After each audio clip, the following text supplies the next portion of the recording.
Kantara movie में जो 3 देवता दिखाए गए हैं वो सिर्फ कहानी नहीं बल्कि एक ऐसा रहस्य है जिसे दुनिया से छिपा कर रखा गया।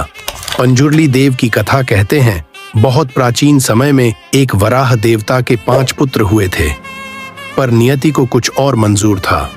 उनमें से एक नवजात पीछे छूट गया, अकेला, भूखा, प्यासा और मौत के करीब पहुंच गया। तभी माता पार्वती वहां से गुजरी। उन्होंने उस तड़पते हुए बच्चे को देखा और उनके मातृत्व ने करवट ली। वो बच्चे को उठाकर कैलाश पर्वत ले आईं और उसे अपने पुत्र की तरह पालने लगी। सालों बीत गए, पर वह बालक बड़ा होकर एक भयानक वराह बन गया, जिसके दांत पहाड़ जैसे और शक्ति अग्नि जैसी थी। पर उसी शक्ति ने उसे पीड़ा भी दी। उसके शरीर में भयंकर खुजलाहट रहती और वह उसे मिटाने के लिए धरती की फसलें रौंदने लगा। फसलें नष्ट हो गईं, लोग भूख से तड़पने लगे और संसार रोने लगा।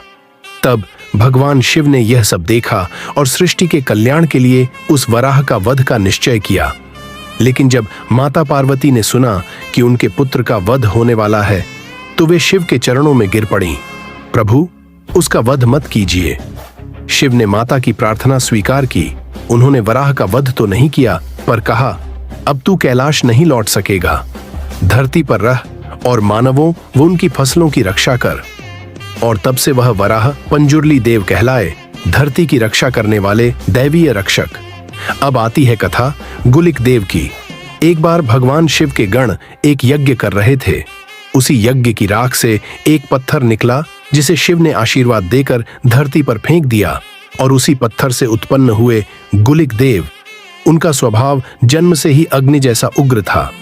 भगवान विष्णु ने उन्हें नीलू आसन नामक स्त्री के गर्भ से जन्म लेने का श्राप दिया। जब गुलिक देव का जन्म हुआ तो धरती कांप उठी, क्योंकि वो बालक भूख से पागल था। वह जो भी देखता खा जाता, यहाँ तक कि घोड़े और हाथियों का खून भी पी जाता था। तब भगवान विष्णु उनके सामने प्रकट हुए और बोले, हे गुलिक, अब मेरी इस छोटी उंगली को चूसो। और जैसे ही गुलिक ने उंगली चूसी, उनकी भूख शांत हो गई। विष्णु जी ने उन्हें आदेश दिया, अब तू धरती पर रहेगा और मनुष्यों की रक्षा करेगा।